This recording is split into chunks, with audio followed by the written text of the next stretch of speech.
Hello viewers, এই খাসি fan উল্টা ঘুরলে কি করবেন? কিছুদিন আগে ফ্যানটা আমি রিপেয়ার করে দিয়েছিলাম। ফ্যানটা চেক করার সময় অতটা খেয়াল করি নাই, পরে কাস্টমার বলে যে ফ্যানটা উল্টা ঘুরছে। যেহেতু আমি কয়েলে যে ভিতর থেকে বেঁধে ফেলেছি, তো এখন এই উল্টা ঘোরা ঠিক করার জন্য কি আমার এই কয়েলটা পুনরায় বাধা লাগবে কিনা? না বন্ধুরা, এটা বাধা লাগবে না। তো চলুন আমি আপনাদের দেখাই। এই যে দেখুন, লাইন আমি দিলাম, ফ্যানটা কিন্তু এই পাকে ঘুরছে, এই পাকে, এই পাকে।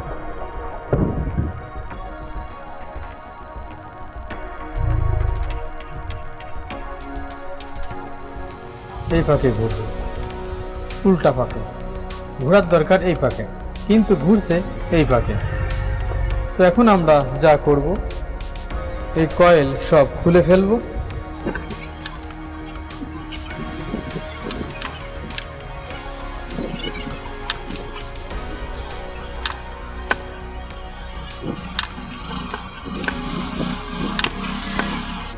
তো ভিউয়ার্স, আমার নাট খোলা শেষ, এটা আমি খুলে ফেললাম।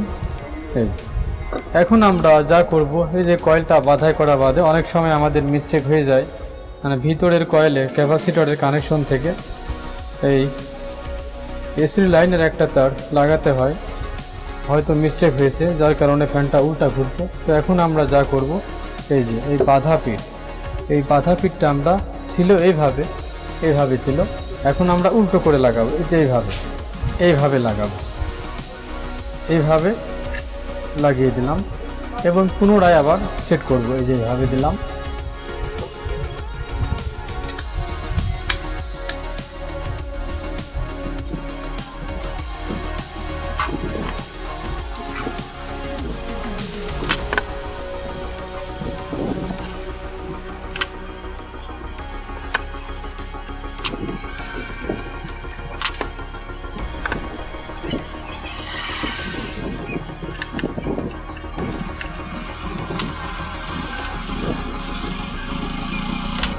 তো ভিউয়ার্স, আমি পুনরায় আবার লাইন দিয়ে আপনাদের দেখাই।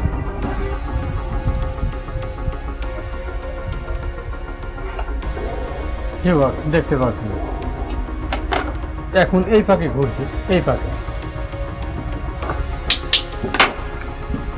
এই পাকে ঘুরছে, এই পাকে। এর আগে ঘুরছিল এই পাকে, উল্টা পাকে। এখন কয়েলটা এভাবে লাগানোর পরে এখন এই সোজা পাকে ঘুরছে, এই পাকে।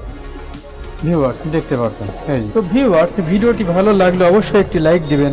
আর এই ফ্যানের কোন সমস্যার সমাধান সম্পর্কে আপনারা জানতে চান, তো অবশ্যই কমেন্টে জানাবেন। ধন্যবাদ সবাইকে।